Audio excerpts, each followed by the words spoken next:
Gracias, Andrés.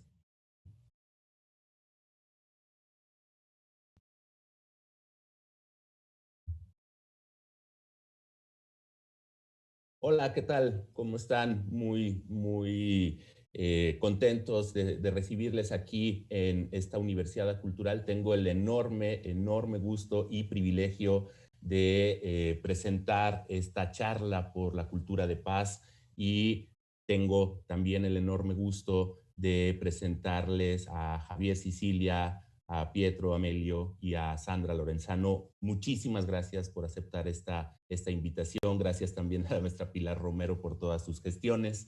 Sin más, yo lo que quiero hacer es que, aunque no necesite presentación, por supuesto, hacerles un poquito de las fichas curriculares de nuestros invitados a esta universidad cultural.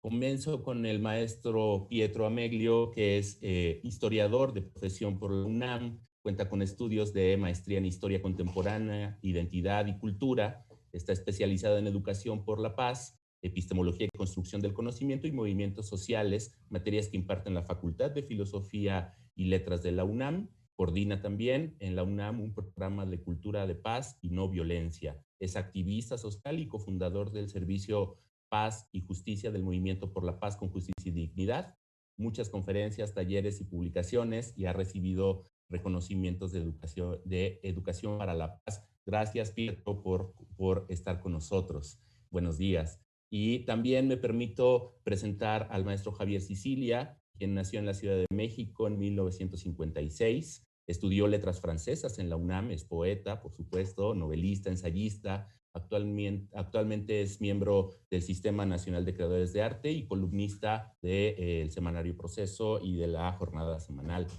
En 2011, a raíz del asesinato, como todos conocemos, lamentable, de su hijo Juan Francisco por parte del crimen organizado, fundó el Movimiento por la Paz con Justicia y Dignidad, que dio voz a todas las víctimas del país y logró crear la Ley de Atención a Víctimas de Violencia. Entre sus obras destacan, muchas de sus obras destacan en novela El Bautista, El Reflejo del Oscuro y su novela testimonial El Deshabitado. En poesía, Tríptico del Desierto, con el cual ganó el premio Aguascalientes en 2009, y en ensayo, Poesía y Espíritu, La Revelación y los Días, escrito en colaboración con el poeta Tomás Calvillo, y la biografía de Concepción Cabrera de Arminda, La amante de Cristo. La mayor parte de su poesía está reunida bajo el título La presencia desierta. Muchas gracias, Javier, por estar con nosotros también. Y moderará o llevará las riendas de esta charla la doctora Sandra Lorenzano, también que no necesita mucha presentación, pero es narradora, poeta, ensayista argentino-mexicana, nació en Buenos Aires y se exilió en México en el año 76, es doctora en letras por la UNAM y fue durante 10 años miembro del Sistema Nacional de Investigadores, del SNI, y posteriormente miembro del Sistema Nacional de Creadores de Arte. Actualmente es directora de Cultura y Comunicación y Coordinación Universitaria para la Igualdad de Género en la UNAM y coordinadora del Proyecto Internacional Cultura y Migración de la UNAM y de la UNESCO, junto con la Universidad Autónoma de Madrid. Entre sus obras están Escrituras de Sobrevivencia, Narrativa Argentina y Dictadura, y los poemarios Vestigios y Herencia, así como las novelas Saudade, Fuga en Mi menor, La estirpe del silencio y El día que no fue. Su obra ha sido traducida al inglés y al italiano. Sandra, Javier, Pietro, de verdad, muchísimas gracias por estar con nosotros. Yo, sin más, les dejo a ustedes las riendas, Sandra, de esta conversación y les agradezco mucho, les mando un abrazo. Muchísimas gracias, Daniel. Al contrario, gracias a ti por esta generosa presentación. Gracias a Pilar Romero por todas las gestiones que hizo estupendas para que pudiéramos reunirnos hoy aquí los tres. Y bienvenidas y bienvenidos a quienes nos están escuchando. Como se podrán imaginar, yo lo que puedo decir es que es un enorme honor, un enorme privilegio acompañar en esta mesa las reflexiones de dos hombres excepcionales, tan excepcionales y tan comprometidos con la paz, con la verdad y con la justicia, como Javier Sicilia y Pietro Ameglio. Me toca agradecer, y lo hago de todo corazón, por supuesto, a la Universidad de Guanajuato por esta oportunidad. Gracias también a la UNAM, nuestra generosísima alma mater, y con una felicitación especial a nuestro rector, el doctor Enrique Graue, por el reconocimiento merecido que recibe en esta ocasión. Gracias, por supuesto, a mi coordinación, la Coordinación para la Igualdad de Género, y a su titular, la doctora Tamara Martínez Ruiz, y a la cátedra Nelson Mandela, encabezada por nuestro muy querido amigo Jacobo Dayan. Por supuesto, al doctor Volpi, de quien depende la Coordinación de Difusión Cultural, y por supuesto la cátedra Nelson Mandela. Pero gracias, gracias, gracias de verdad, sobre todo a los queridos Javier y Pietro, por aceptar compartir con todas y con todos nosotros sus palabras, sus reflexiones, su sensibilidad. Y yo quiero empezar con un disparador. Voy a hablar muy poquito porque lo que queremos es escucharlos a ustedes realmente. Pero voy a disparar la primera pregunta con una frase que es casi ya un lugar común, pero no por común deja de seguir cuestionándonos y provocándonos. Es esa tan repetida frase de un hombre al que ustedes, los dos, admiran, que consideran también su maestro, que es Gandhi, por supuesto. Y la frase tan repetida es: no hay camino hacia la paz es el camino. Una frase que hemos escuchado, hemos leído y que sin embargo nos interpela de manera permanente. Y a mí me gustaría empezar con esto para hacer una pregunta que me parece fundacional para cualquier tipo de reflexión que podamos hacer sobre el tema de cultura de paz. Y es: ¿qué entendemos hoy por paz cuando hablamos? ¿De qué hablamos hoy cuando hablamos de paz? Si les parece bien ese punto de partida, le daría en primer término la palabra a Pietro Ameglio, para después pasar al diálogo con Javier. Así que, Pietro, tienes tú la palabra. Gracias. Bueno, pues muy feliz de este momento, muy agradecido a la Universidad de Guanajuato, a la a la UNAM. Y tiene que ver un poco este momento con el sentido del humor de Dios, como decía un gran maestro, el padre Donald Hessler, alguien que tuvimos el privilegio de compartir con Javier, porque yo miraba y digo, creo que es la primera vez que tenemos un diálogo así público en este estilo. Y Javier, para mí, yo lo he dicho más de una vez, es un hermano de la vida en la no violencia. Con él nos iniciamos, él nos abrió las puertas de la UAM, de la cultura gandiana, y la lucha del Casino de la Selva y del Movimiento por la Paz nos unió en cosas profundas en la vida, y lo más valioso, pues, es la unión entre nuestras familias, en el afecto personal de nuestras parejas, etcétera, porque es una unión de toda la vida. Entonces, ¿por qué no lo hicimos antes? Me preguntaba yo, nunca lo hemos hecho. Porque con él hemos estado en reuniones interminables, íntimas, de discusiones de la revista Ixtus, del Casino, del Movimiento por la Paz, casi todos los días durante 2 años. Nos estuvimos viendo, discutiendo, peleando, queriéndonos, sumando, o sea, todo lo que se imaginen. Y antes todavía con el tema de Gandhi, la no violencia, grupos de meditación, y nunca habíamos tenido un espacio así. Y Sandra es interesante, para mí es estas cosas así, los pequeños signos de la vida, porque con Sandra incluso casi acabamos un libro de más de 500 páginas junto con otra gran amiga que es Tania Ramírez, otra gran constructora de paz. Ella no dijo, pero ella fue vicerrectora del claustro de Sor Juana de la universidad y fue mi jefa un buen tiempo, y construimos proyectos, incluso un seminario que tuvimos juntos. Entonces, es curioso porque es algo muy natural este espacio, pero no sé por qué no se había dado. en un tema tan importante como tiene que ver la paz, ¿no? La idea, lógicamente, es un diálogo, entonces no es extenderse de más, pero poder profundizar, ¿no? Y tu pregunta, así detonadora, provocadora, es importante y nos permite ir bajando temas, ¿no? Entonces, en ese sentido, la frase, por ejemplo, de Gandhi que tocas de inicio, no hay camino para la paz es el camino. Un gran amigo común con Javier, que se llama Phil McManus, un gran activista social de décadas de Estados Unidos, una vez me escribió una carta hace unos pocos años. Me dijo, no se sabe si es de Gandhi esa frase.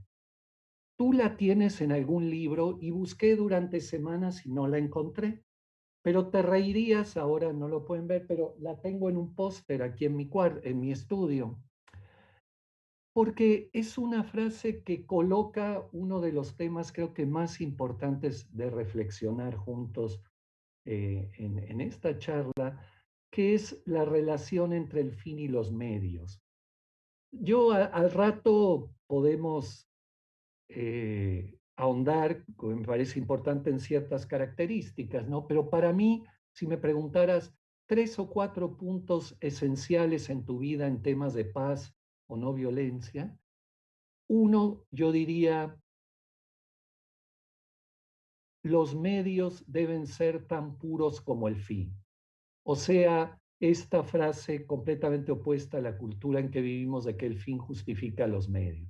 Para mí es un parteaguas en la vida. Cuando yo medité, profundicé en esa frase, mi vida cambió y desde las cosas que más me cuestan en la vida. Y es la frase opuesta a cómo se rige el orden social, la política, etcétera. Es una frase que cambia la sociedad y a las personas. Gandhi decía, de una semilla podrida no puede nacer un buen árbol. Y entonces, si los medios se ponen en función del fin y son contradictorios ética, moralmente con el fin, entonces es un atajo que en realidad no ayuda a construir paz de fondo, duradera. Puede ayudar en una coyuntura, pero a mediano y largo plazo se revierte en contra. Y entonces esa frase me parece muy oportuna para empezar el diálogo. No sabía que la ibas a usar de inicio y creo que es buenísima porque esa da para hablar horas y es de esas frases que cambian la vida de las personas y del orden social si se aplicara. Y para mí, igual que el tema del amor al enemigo del Evangelio, son las frases más difíciles que he encontrado en la vida, ¿no? Y es una lucha hasta el día que pasemos a otra vida. Ahora, el tema de paz, como lo provocaste de inicio, yo lo que voy a hablar, que es sencillo, es pequeño, pero es todo real. A mí, las últimas décadas y cosas, me importa mucho hablar de cosas reales, o sea, que he visto de otros, que he vivido y que he reflexionado en forma real. No me gusta hablar de cosas abstractas, muy metafísicas. Entonces, lo que voy a compartir es fruto de una pequeña experiencia, vista con otros, de uno mismo, y mucha de esa experiencia también está ligada a Javier, lógicamente, y a los familiares de víctimas en este país, que sería la etapa de los últimos 10 años. Pero hay cosas antes, también muy ligadas al zapatismo, a la educación autónoma, al trabajo con niños en la calle, niños en riesgo de calle y otras experiencias comunitarias. Entonces, lo primero, yo cuando hablo de paz, insisto mucho que debe tener un apellido ese concepto. No se puede hablar de paz en abstracto, ni de violencias en abstracto, ni de guerra, ni de no violencia en abstracto, como un gran concepto, porque no ayuda a entender lo que hay atrás. Y Hitler también hablaba de paz. Videla en Argentina hablaba de paz. Igual que Gandhi, que Mandela y que Jesucristo. Entonces, la pregunta de qué entendemos en el tema de paz es muy importante y mucho más si la vas a aplicar a un orden social como el mexicano. Y también la paz necesita un tiempo y un lugar. Por ejemplo, Javier y yo vivimos en Morelos. Daniel vive en Guanajuato, el estado más violento del país hasta el año pasado, en tema de homicidio. Tú vives en el DF, no sé en qué espacio. O sea. Entonces, la paz tiene un tiempo y un lugar. No es una cosa estándar aplicar. No es lo mismo la paz en Nuevo Laredo, la paz en Ciudad Juárez, la paz en Cuernavaca y la paz en San Cristóbal de las Casas. Eso es tremendamente importante para poder hablar de cosas reales, ¿no? No de ideas románticas. La otra cosa importante en lo personal, hablo de cosas humildes personales, es desagregar la idea de paz en cultura de paz, educación para la paz y construcción de paz. Si bien son cosas hermanas, tres caras de una misma moneda, aunque parezca paradójico, diría el Tao, son enfoques diferentes y mucho más especialidades diferentes para quien se mete en el tema. Entonces, una cosa tiene que ver con la cultura, otra con la educación y otra con la construcción de paz. Otra cosa que me parece importante también personalmente, y creo que en algo con Javier, mi relación con la paz está íntimamente ligada a la no violencia. No violencia no con guión, sino que escrita todo junta. No sé este tema cómo lo ve Javier, ¿no? Es un buen tema entre nosotros, porque para mí la no violencia es una cultura mucho más allá de opuesta a la violencia, que sería con un guión o separada. No es decir que no hay violencia, entonces hay no violencia. Para mí es una cosa mucho más compleja, mucho más integral, mucho más en la forma de vida, en la forma de lucha, en la forma de interior y exterior de relaciones. Gandhi usaba la palabra tal vez muy optimista, pero tenía esta frase que era antigua como las montañas. Quizás se pasó de optimismo, pero es una cultura muy antigua, la no violencia toda junta. Hoy en día, y tu seminario de la UNAM es un poco ese enfoque también, y está muy bien, la paz está muy ligada a la transformación de conflictos y está muy ligada a la justicia transicional, etcétera. Y está muy bien porque es lo que la especie humana más está necesitando. Pero en lo personal, para mí, antes está muy ligada al tema de la no violencia, que es una cultura muy desconocida y también muy mal entendida por la idea de oposición a la violencia. Entonces, yo me he pasado más de 3 décadas atrás de ese tema, es el sentido, en parte, uno de los grandes ejes de mi vida, mucho antes que la paz, y de los desafíos, ¿no? Entonces, es importante complementar, distinguir, porque si bien son parte de lo mismo, tienen ciertos enfoques, sobre todo intermedios y finales, que van para lugares no necesariamente. Por ejemplo, en lo personal, si me dices, oye, Pietro, estás dando un taller con un grupo que está luchando contra una minera, en parte, algo que he hecho muchas veces, en fin, muchas veces, un grupo de resistencia civil. Bueno, uno va con el espíritu de transformación de conflictos, pero también de intensificar la lucha. Ese es mi enfoque, intensificar la lucha no violenta por la justicia. Entonces uno dirá, oye Pietro, pero tú vas a veces a echar leña al fuego. No, no voy a echar leña al fuego, voy a tratar que haya justicia a partir de un grupo oprimido que creo que le pueden ser útiles estrategias y tácticas de no violencia y resistencia civil. Ah, pero es que eso no es transformación positiva de conflicto. Bueno, antes de mediar con la autoridad, el grupo que ejerce la acción no violenta necesita romper la simetría de poder. Este es un tema para mí fundamental que he aprendido en la vida. No se puede hablar de transformar, de negociar, si no hay igualdad de poder, porque lo que se hace es favorecer la posición del que tiene más poder, disfrazado de un arreglo, de un pacto. Entonces, para mí, en mi enfoque de la no violencia y de la construcción de paz, la primera herramienta es buscar que haya una igualación de poder entre el grupo que lucha y el grupo que detenta una situación injusta. Eso, la no violencia, es parte de su gran sentido estratégico y táctico. Entonces, mucha gente a mí me puede ver como una persona que alimenta conflictos, entre comillas. Es un tema a discutir, ¿no? Una pequeña provocación. Entonces, el tema de resolución, transformación de conflictos es un tema fundamental, pero a veces puede ser ambiguo, ¿no?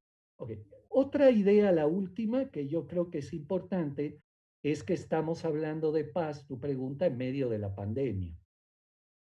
Y la pandemia tiene muchas características, una de las cuales es el encierro, como diría Foucault.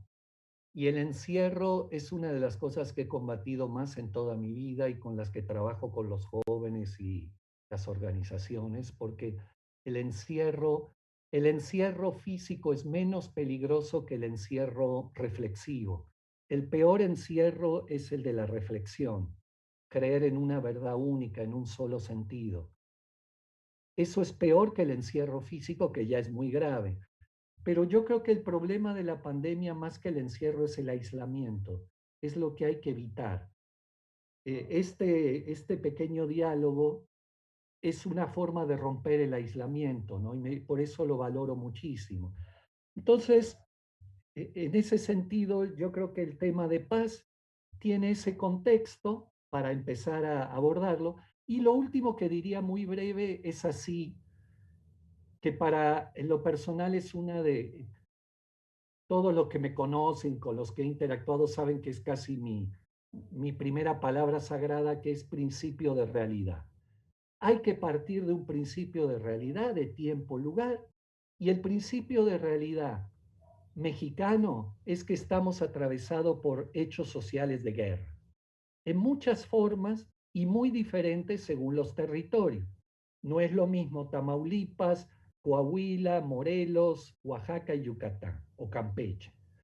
Entonces, hay una guerra que tiene forma de exterminio masivo, por un lado, más de 300,000 asesinatos en los últimos 10 años, según cifras de los familiares de víctimas, etcétera, y más de 83,000 desaparecidos, según cifras oficiales que los familiares de víctimas multiplican, y con una cantidad enorme de cientos de miles de desplazados por la violencia. Ese es el exterminio masivo. Y luego, tú sabes que en Argentina se hablaba de 30,000 desaparecidos. Estamos hablando de 83,000 en cifras oficiales. Y un exterminio selectivo permanente en la historia de México de activistas sociales, de periodistas, de defensores de derechos humanos, y ahora también en periodos electorales de cuerpos pertenecientes a la clase política o como autoridades en todos los niveles o como candidatos que se disparan totalmente en el semestre electoral. Entonces, ese para mí es el principio en realidad mexicano para enfrentar el diálogo, ¿no? Y lo dejaría aquí ahora, ¿no? Muchas gracias, Pietro, muchísimas gracias por tus reflexiones y me alegra ser testigo de este primer diálogo público que un poco abre la ventana a los múltiples diálogos privados y en grupo que han tenido. Así que me encanta esta posibilidad. Y Javier, querido, tú has pensado mucho sobre la paz, sobre la idea de la paz, sobre la realización de la paz, sobre la paz y su vinculación con la realidad tangible, pero también con una realidad que nos trasciende, con el arte, con las palabras. ¿De qué hablas tú cuando hablas de paz?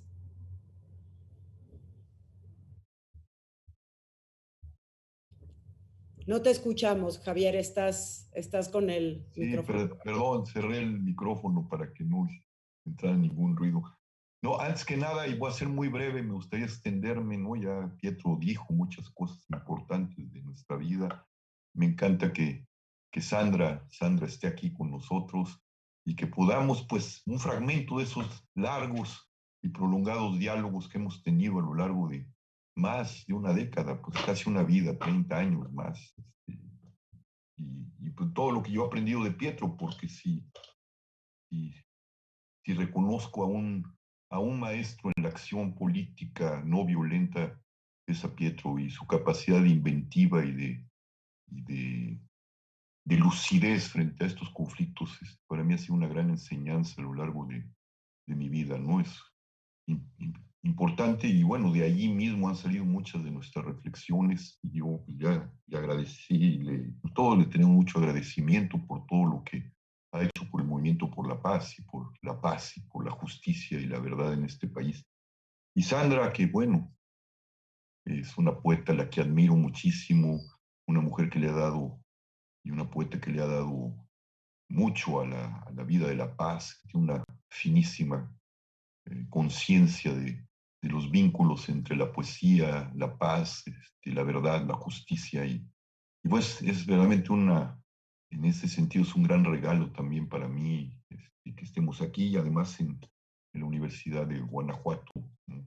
Con Daniel, que también es un conocedor y un maestro de las letras, y justamente en una universidad que está enclavada, como ya lo dijo Pietro, pues en una de las ciudades o en uno de los estados más violentos de la República.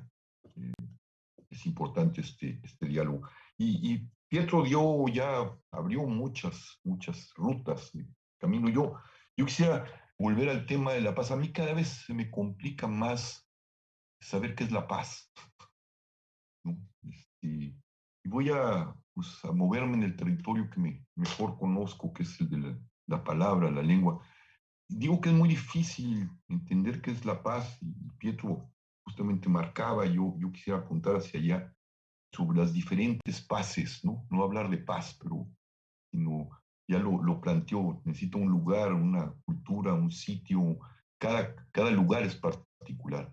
Pero la dificultad está justamente en que nos estamos tratando de definir la paz y de entender la paz en una lengua que usa elementos de guerra constantemente, ¿no? ¿Sí? Hablamos de guerra, las guerras mediáticas, la guerra contra las drogas, el combate a la pobreza, estrategias para la paz, lucha electoral. Las universidades están llenas de palabras que tienen que ver con conflicto y con lucha, como competencia, ¿no? La competencia económica, la competencia educativa. Bajo este lenguaje es muy difícil definir la paz, pues, ¿no? Y Pietro apuntaba una cosa importante, hay que hablar no lo dijo así, pero lo traduzco de esa manera, cuando dice paces, ¿no? Yo lo traduzco en paces. Tendríamos que hablar de paces. La palabra es tan vernácula para hablar con Illich, pues como las sociedades y como la poesía misma, y traducible de una cultura a otra, ¿no? Pongo el ejemplo entre la pax romana, que es de donde deriva nuestra paz, ya trae una carga muy fuerte, y el shalom de la tradición judía, ¿no? Son dos formas de entender y de mirar, de experimentar la paz, ¿no? Cuando, cuando las huestes romanas llegaban a un lugar y hablaban de paz y querían implantar la paz romana, volteaban hacia donde se encontraba Roma, ¿no?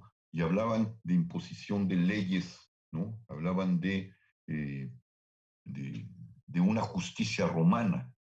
Y cuando el patriarca levantaba ya, pedía el shalom, levantaba los brazos al cielo, miraba al Altísimo y pedía las bendiciones de justicia para las 12 tribus de Israel, para la familia, para el mundo que conocían. Pero estos dos elementos, que estoy poniendo como ejemplo, pues se han perdido.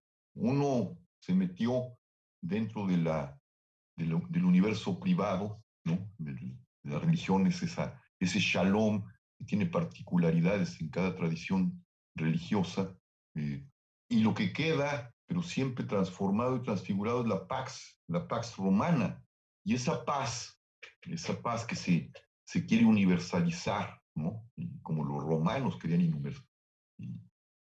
universalizar la paz, su paz, es lo que quedó.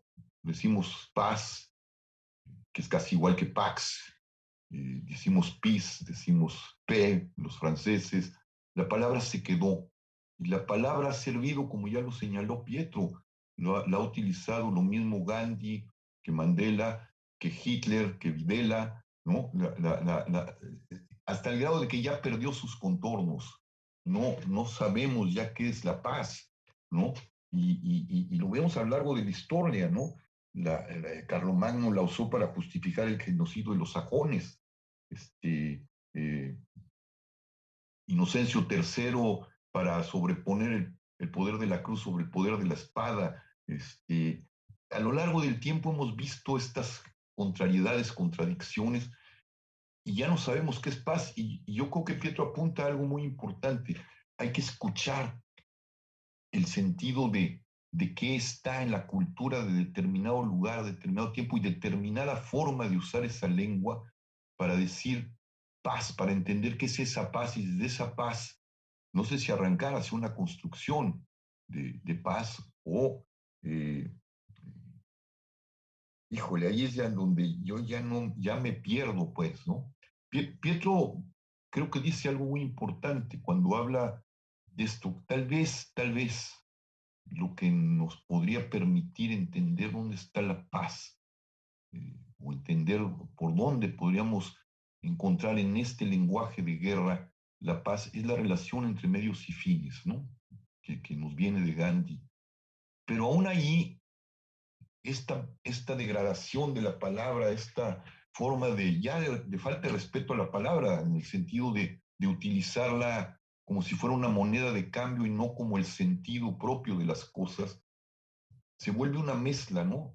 Y ya no sabemos, además, en la hipercomunicación, en la época como la define ahora, de la posverdad, donde la verdad y el medio para llegar a esa verdad, pues es cualquier cosa. Ya no se trata de que hay varias verdades, ¿no? Como dirían los posmodernos, ¿no? Hablamos ya de una posverdad. ¿Qué significa eso? Pues que tú quieres entender por verdad o por sentido de las cosas, pues lo que se te pega la gana, ¿no? Y entonces, en ese orden de cosas ya medios y fines no quedan muy claros. Entonces, creo que estamos atravesando una época, una crisis civilizatoria muy profunda que nos llevaría precisamente a tratar de redefinir y volver a encontrar el aquí, el allá, las fronteras del sentido. Y eso yo creo que sería también una meditación sobre la palabra, sobre la lengua, ¿no? La Biblia,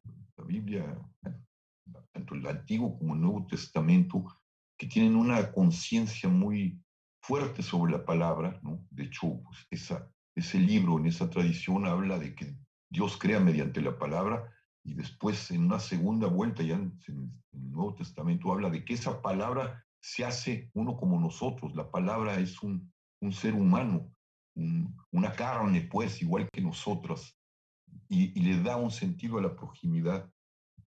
Volver a recuperar el peso de la palabra. Dice el libro de los Proverbios, la palabra tiene un peso en la Biblia tremenda, y en el Antiguo y Nuevo Testamento, cuando dice: la vida y la muerte están en poder de la lengua, del uso que de ella hagas, tal será el fruto.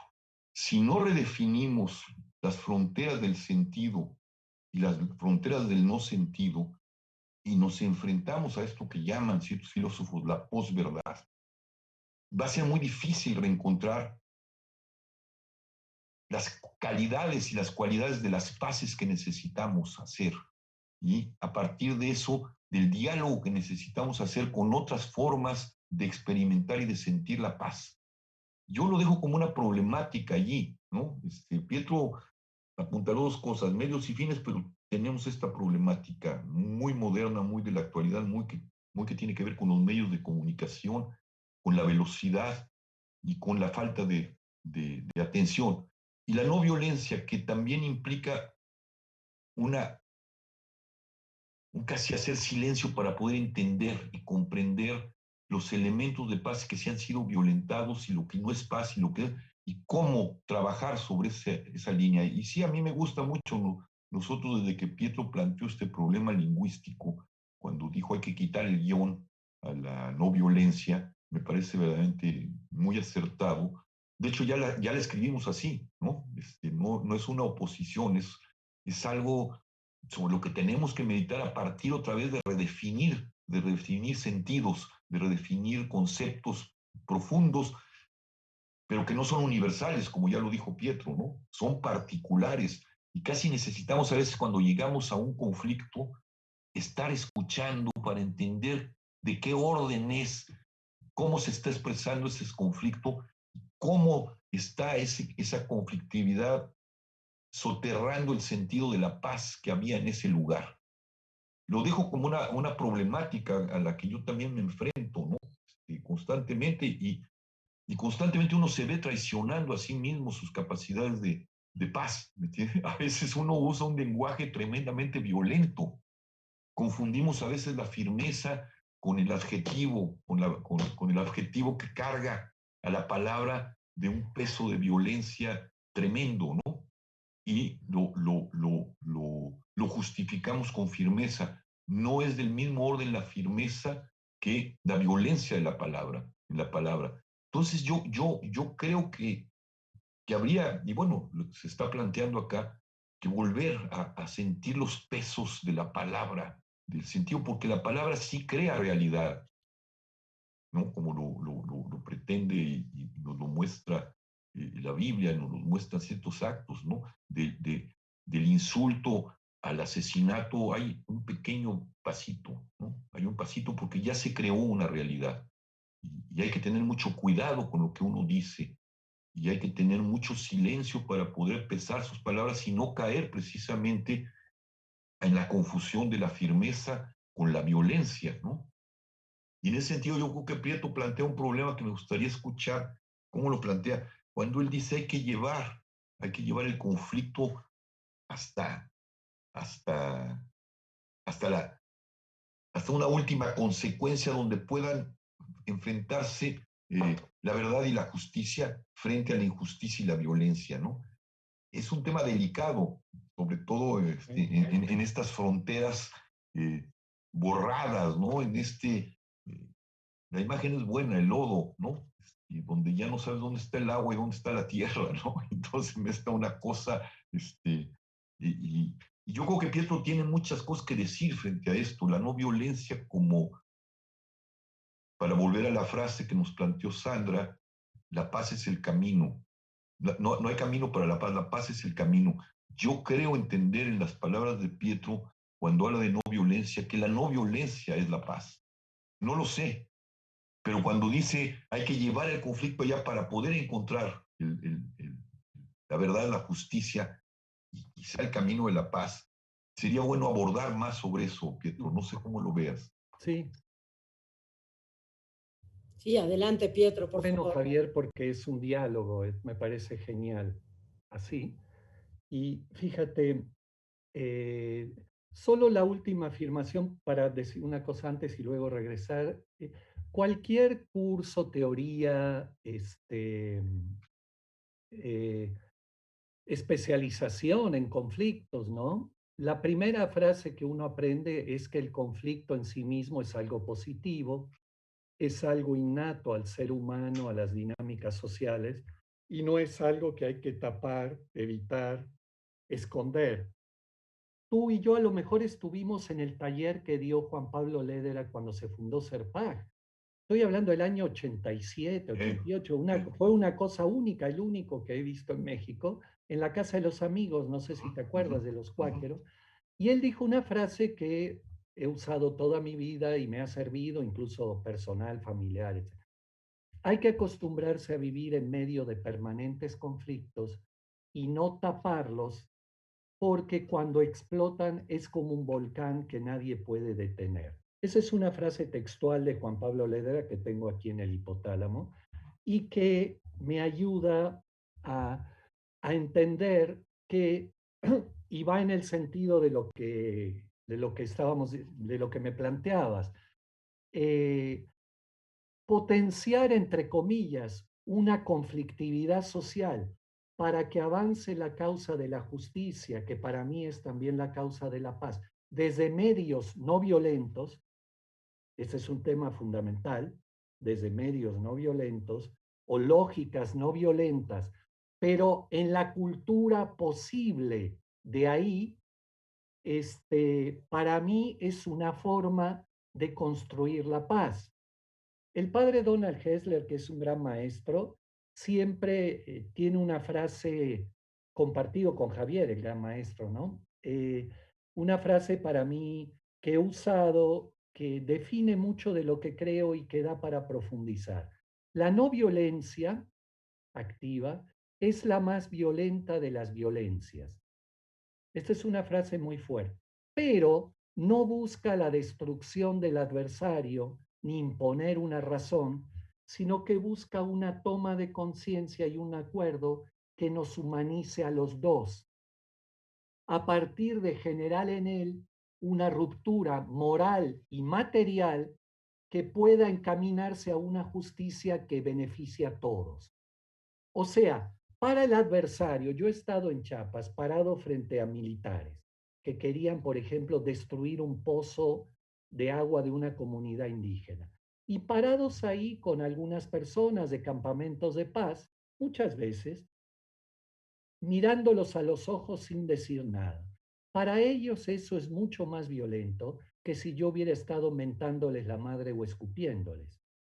Entonces, la no violencia ejerce un tipo de fuerza moral y también material, porque están los cuerpos, que busca una ruptura, un quiebre en el adversario para encontrar un camino que lo humanice a él y a nosotros. En ese sentido, desde la mirada del otro, del poder, muchas veces la no violencia alimenta un conflicto y genera una relación tensa.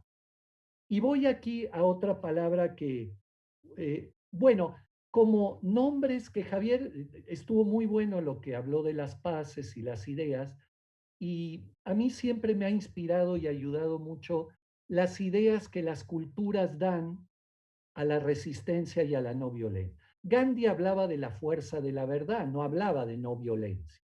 Hablaba de ahimsa, no ejercer daño a nada que esté vivo. Luther King hablaba de la fuerza del amor. En Filipinas, la gran rebelión no violenta contra el dictador Marcos, la palabra para que todo mundo entendiera era el poder del pueblo. People power es así el eslogan. En Brasil se hablaba de la firmeza permanente. Václav Havel, un gran intelectual y activista no violento, ustedes como literato y de teatro lo han de conocer muy bien, en la ex Checoslovaquia, tenía la frase el poder de los sin poder. Esa es una de las grandes frases de él. Y hay mucho más. El zapatismo, la cultura mexicana habla de la resistencia civil como un genérico. Entonces, cada cultura adapta la palabra a su cultura y a sus formas, y lógicamente lo que Gandhi en la India podría decir que gente protestando con un machete en la mano era una incitación a la violencia, dentro de una cultura latinoamericana, campesina, indígena, el machete tiene un sentido también de trabajo, no solo de ataque al soldado. Entonces, es muy importante la traducción cultural local de la gran cultura de la no violencia y de la práctica en un conflicto. Por eso hay una palabra de Javier que no me voy a extender, pero me parece muy importante eso. Para mí la palabra luchar es casi sagrada. Javier la asoció a un tema de palabra de guerra, pero yo es una palabra que uso y que coloco en los estudiantes y en mí mismo, en el activismo del que aprendo, como una palabra fundamental para la vida, un programa de vida. Tenemos que acostumbrarnos a luchar. ¿Qué quiere decir luchar? Quiere decir enfrentar la injusticia. Quiere decir enfrentar la autoridad o el poder que ejerce esa injusticia. Y hay muchas formas, en lo personal creo, desde la no violencia, pero hay otras y no las condeno. Foucault hablaba que toda relación social es, para entenderla, el modelo es el de la batalla. O sea, batalla no, la guerra no está hecha para matar a otro. La guerra, el objetivo, diría Clausewitz, tomar algo que tiene el otro para mí. ¿Se entiende? Entonces, la idea de batalla de Foucault para mí es muy útil porque hay una relación de poder donde alguien quiere imponer o no, o relacionar con otro, y eso es una cosa legítima, y yo creo que ayuda mucho a entender cómo funciona el orden social. Y en ese sentido, yo diría, ya que estamos hablando con Gandhi, de que, por ejemplo, algo que nos une íntimamente los últimos 10 años con Javier. ¿Quiénes son los grandes actores de la paz y la no violencia en el país? Ante todo, los familiares de víctimas, de desaparecidos, asesinados y desplazados. También los grupos indígenas, campesinos, los barrios en resistencia civil por sus territorios, por sus recursos naturales, por su cultura, digamos. Y agregaría también los movimientos por los derechos de la mujer y contra la violencia de género en este momento. Y contra el racismo sería un cuarto. Pero en Estados Unidos sobre todo y a nivel europeo. Pero, ¿cuál es la forma en la que yo entiendo que desde la lógica de Gandhi de que la paz es el camino, nos hemos acercado a esos familiares? Pues acompañando su lucha y tratando cada vez más que su lucha desde la no violencia, que es el origen del movimiento por la paz, logre mejores resultados. Eso en la lógica no violenta quiere decir radicalizar la lucha. Radicalizar quiere decir ir a la raíz, ¿no? En un sentido no solo marxista, en un sentido etimológico.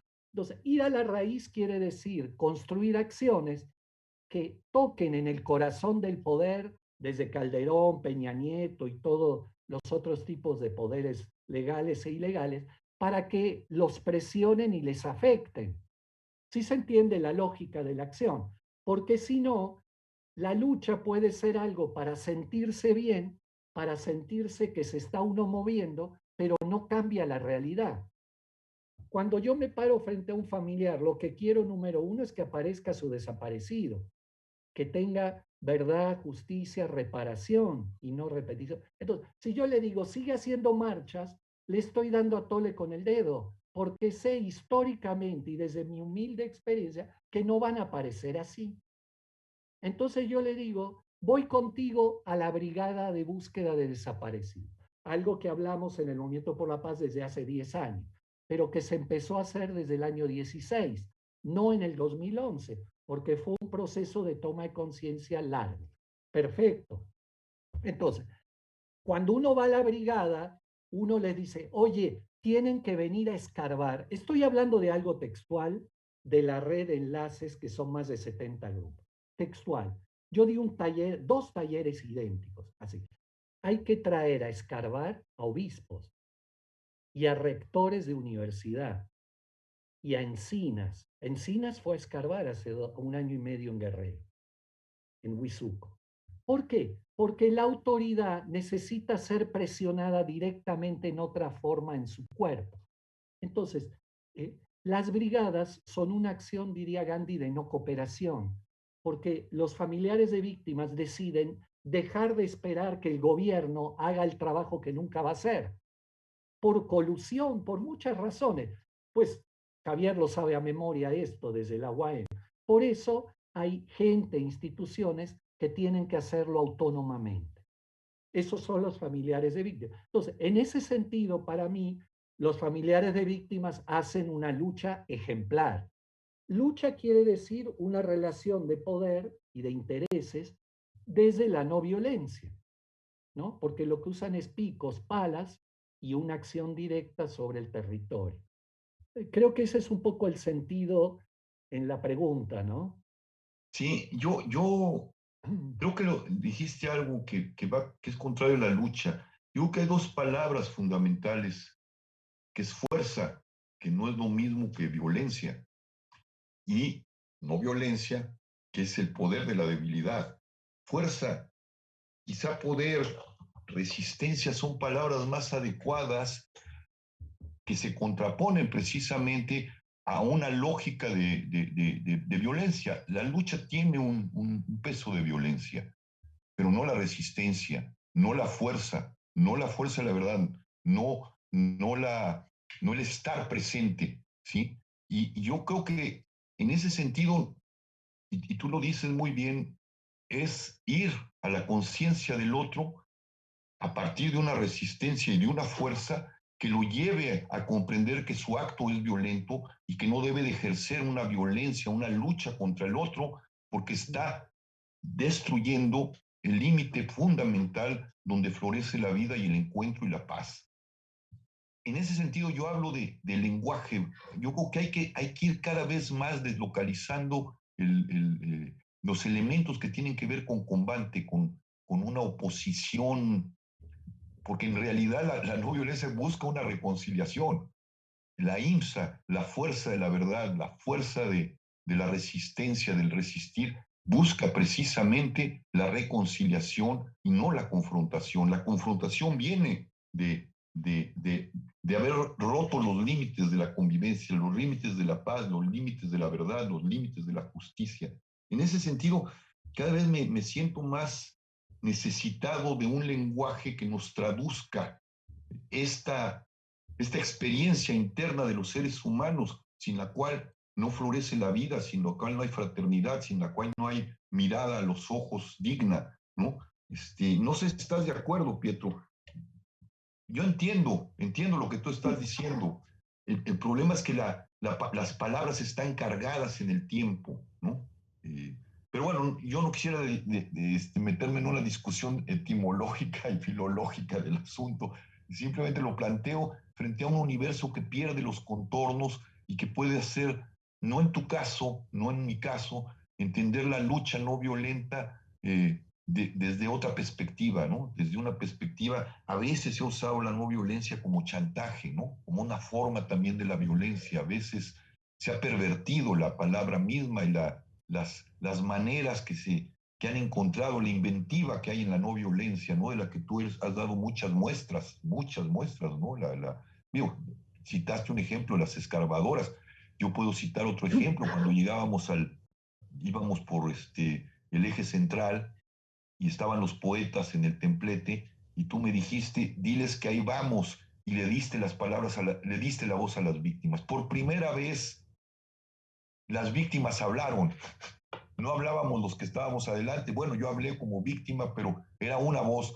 Y en ese momento las víctimas se volvieron personas, ¿sí? Ese es un acto que nace de la verdad, pues, ¿no? Y de la inventiva que necesitamos tener constantemente frente a fenómenos que no se pueden definir, ¿no? A acciones que no se pueden definir completamente y que se mueven en las fronteras de la palabra. Ese es mi problema frente a la posverdad, frente al manoseo que tenemos de conceptos, de sentidos, ¿no? Pensaba frente a esta, si me dejan meter Te iba a preguntar, sí. la cuchara, pero pensaba frente a esta redefinición de la que hablas, Javier, y que de alguna manera se vincula también con lo que dice Pietro. En la función, justo lo pusiste ahora en escena, la función de la poesía, primero la función de la escucha, diría yo, que los dos han apelado a esto, ¿no? Escuchar al otro, a la otra, para tratar de asimilar también su palabra y a partir de eso generar una instancia de diálogo, ¿no? Pero pensaba en la función de la poesía para redefinir conceptos, pero también para compartir algo que de alguna manera pareciera trascender el conflicto o algo, o encontrar esos puentes entre las... Estábamos hablando permanentemente de dos zonas. Yo diría que hay más, ¿no? Los conflictos no son entre A y B, sino que hay múltiples actores metidos ahí dentro. ¿Y cómo convertimos este conflicto entre varios en una especie de canon ordenado donde podamos hablar y escuchar? Y al mismo tiempo, ¿qué pasa con la cultura? Estamos con la poesía. ¿Qué podemos hacer desde la cultura? Que de alguna manera es también el sentido del espacio universitario, de un espacio creativo. ¿Cómo podemos crear desde ahí? Y recupero dos conceptos más que a mí en lo personal me marcan mucho y que tiene que ver con lo que aprendo de ustedes, que es uno, la ética, que estamos como en un momento de desdibujamiento de ese concepto de raíz, ahí sí otra vez radical, que es la ética. Y me voy a ir más atrás a algo que decía Javier con respecto a la palabra shalom, y voy a recuperar de la tradición judía a Emmanuel Levinas y el concepto de hospitalidad, porque finalmente esa escucha, de la cual la palabra poética para mí es un resultado, no un a priori, ¿no? La palabra poética o la creación cultural surgen desde la escucha, es una palabra para la hospitalidad, para acoger al otro, a la otra. Se dice que la educación, y ahí Pietro también entras un poco con tu saber desde ese campo, que la educación tiene como función principal hacer espacio para que pueda entrar la palabra del otro, hacer en cada uno un espacio interior, recogido, solitario, silencioso, para que entre la palabra del otro y de la otra y desde ahí construyamos. No sé si me estoy yendo mucho por las ramas, ya ustedes me dirán. Pietro, creo que era temo que mi lista de habilidades no incluye... Esa es Siri diciéndome que me calle, pero yo les doy la palabra a ustedes.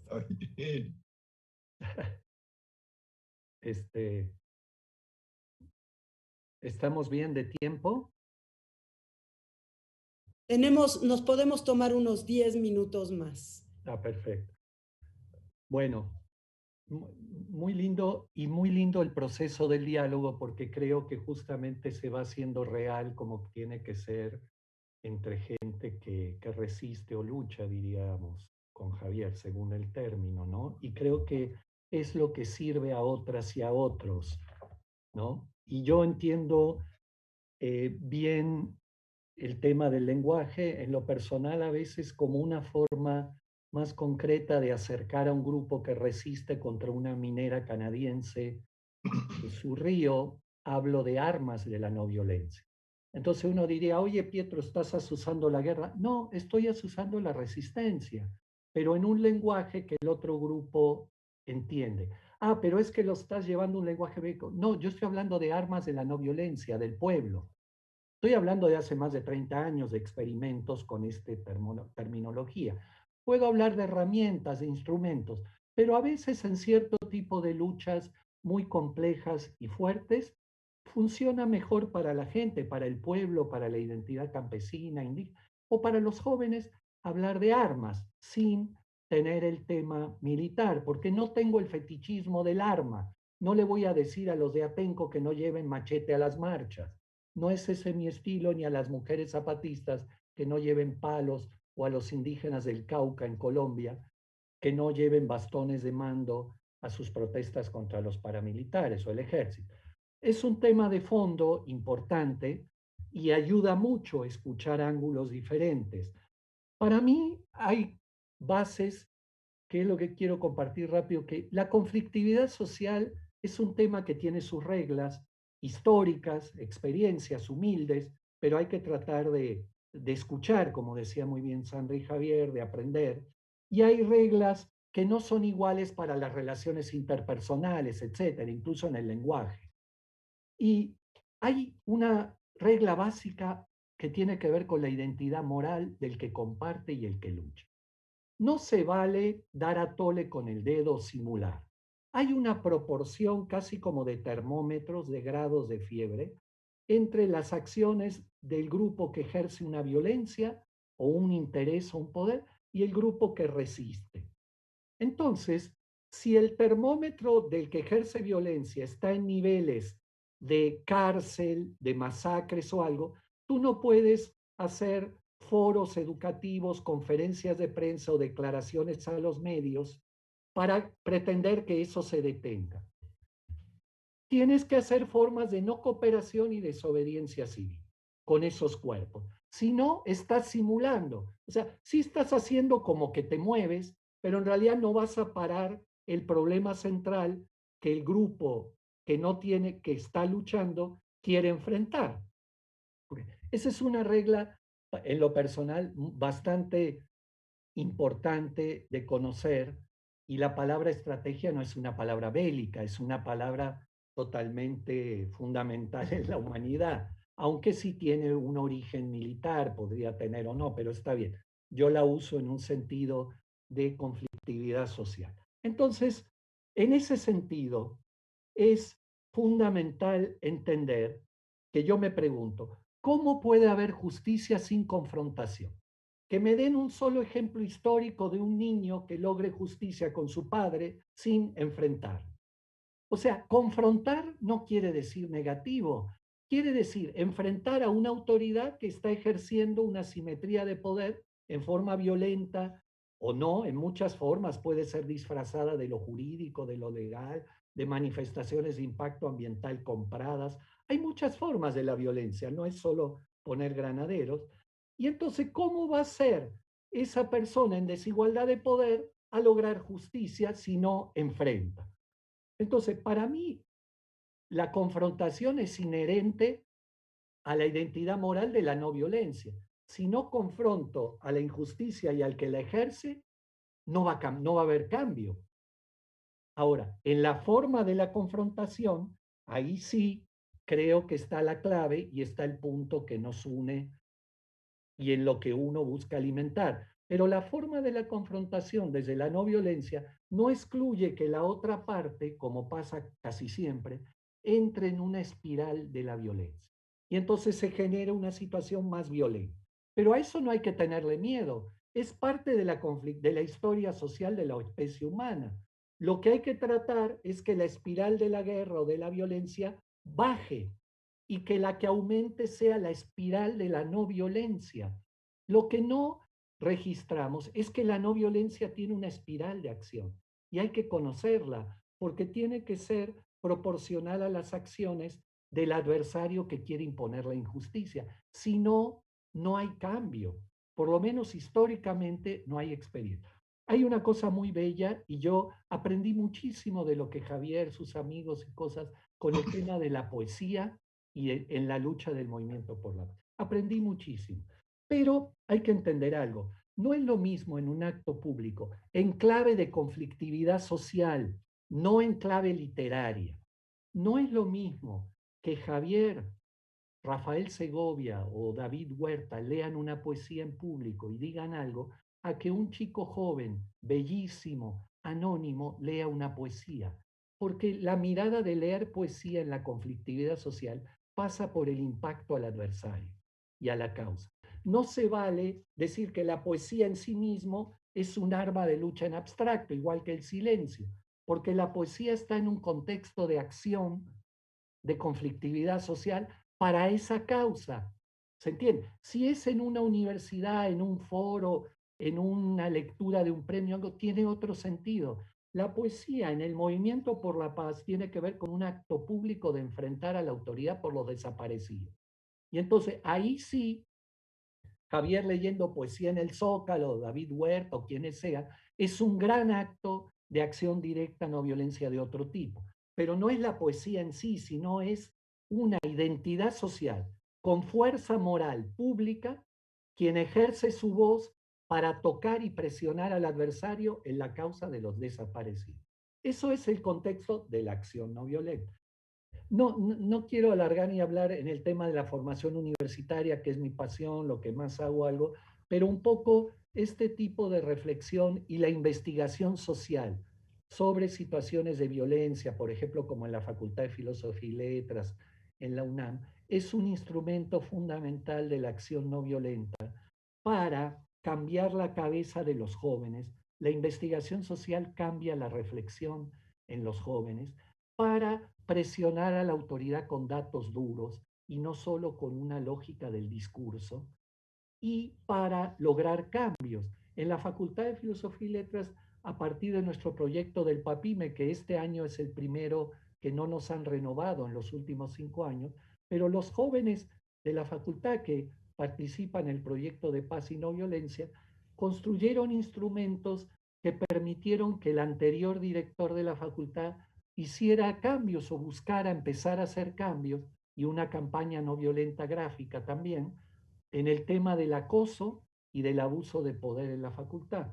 Entonces, ese es el tipo, yo creo, de reflexión que ayuda a construir un pensamiento original que pueda también enfrentar las injusticias que hay alrededor, en este caso en la Facultad de Filosofía y Letras.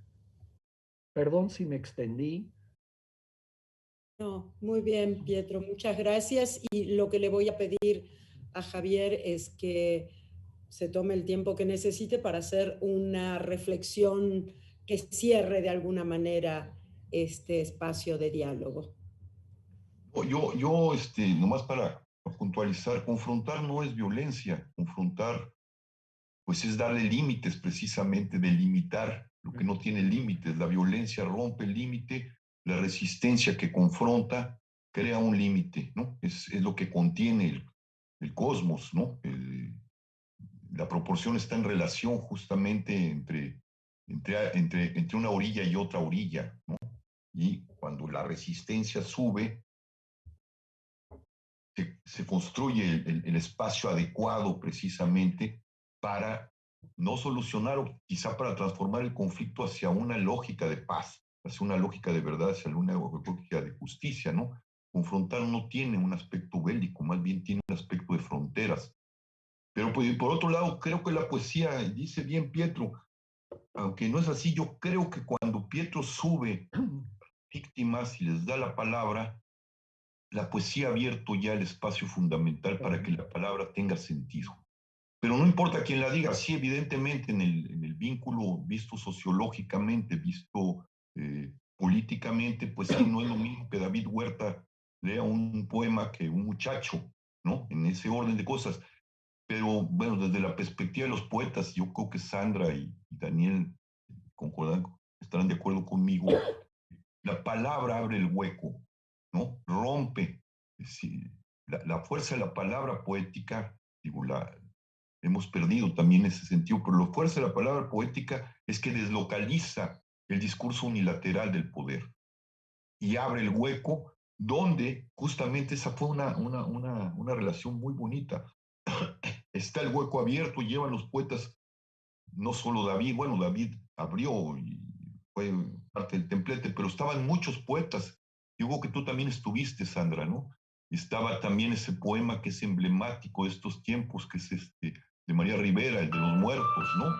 Que se había leído y había resonado sobre la plaza. Justamente cuando Pietro me dice, voy para allá con las víctimas, allá nos vemos, diles a los poetas que le abran el templete, me acuerdo muy bien, y te llevas a las víctimas en el metro, ¿no?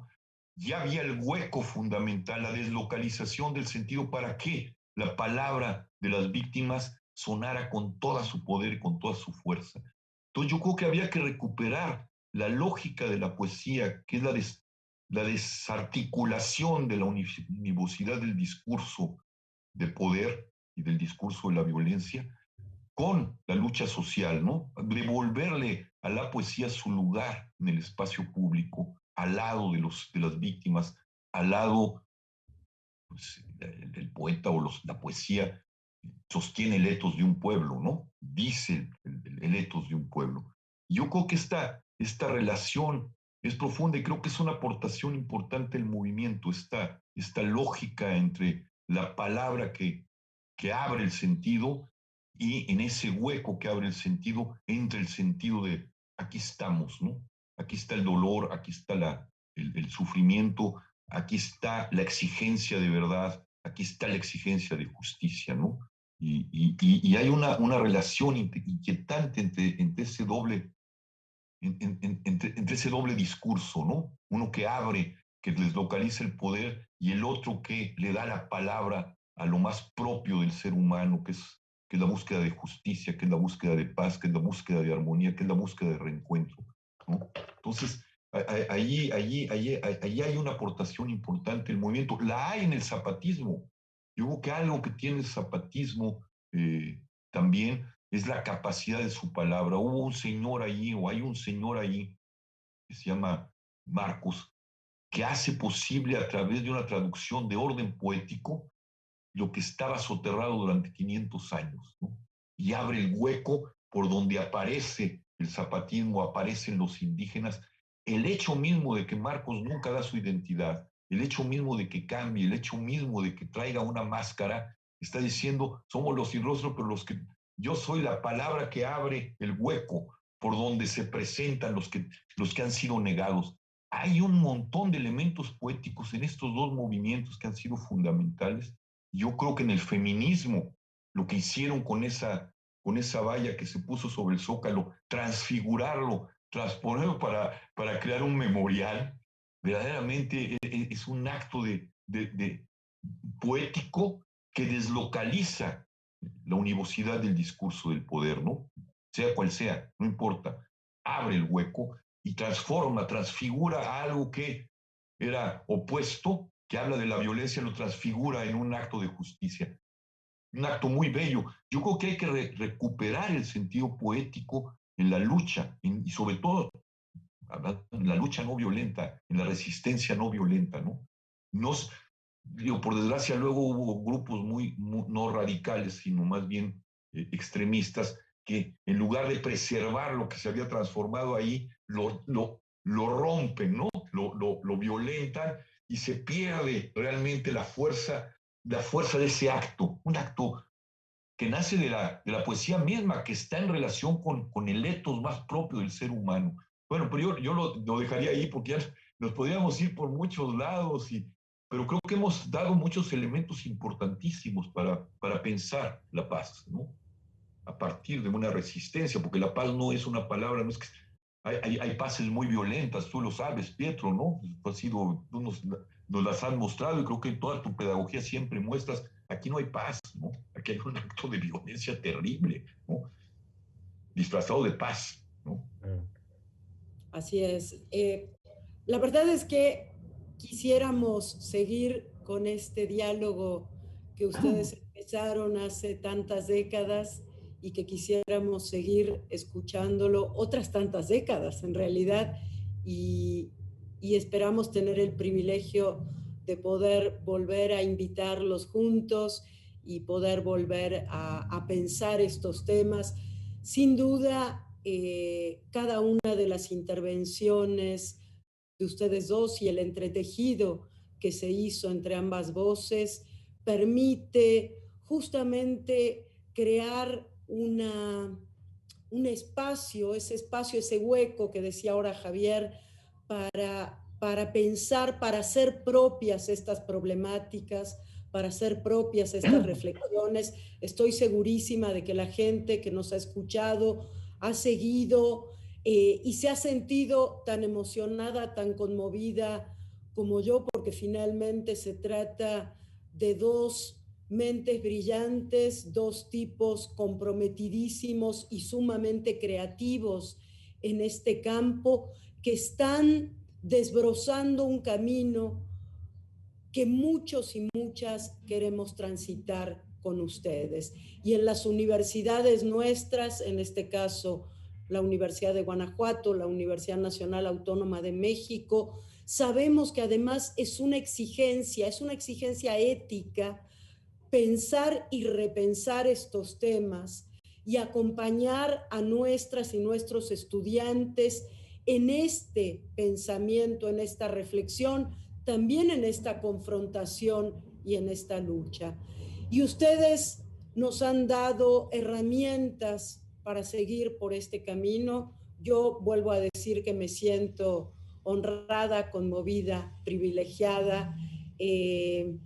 Recupero también la fuerza que tiene la palabra compartida, la fuerza de la palabra poética, la fuerza de la palabra del testimonio, que en gran medida es la que ustedes compartieron, en una especie, y pienso en eso, en ese templete al que de pronto se subieron las víctimas, también en una fuerza de comunión laica, ¿no? Esa sensación de no estoy sola en esto, ¿no? Somos muchas y muchos queriendo construir esta paz, no la pax romana, no la paz de los sepulcros, sino una paz, como ustedes mismos lo dijeron al crear el nombre del movimiento, con justicia y dignidad. Así que les agradezco y les agradecemos profundamente sus palabras, su participación, la generosidad con que nos han hecho cómplices agradecidos de este intercambio, que es la continuación de un largo diálogo, y eso se siente. Muchas gracias. Muchas gracias, Daniel, por habernos dado también esta oportunidad. Gracias a la UNAM y, queridos amigos, un abrazo enorme para ustedes y gracias a quienes nos han acompañado en esta hora, pues realmente maravillosa, sumamente poderosa desde la palabra. Muchas gracias. Pietro, gracias. Javier, Estoy muy emocionado con todo esto. Igual, Sandra, se complementó muy lindo. Sí.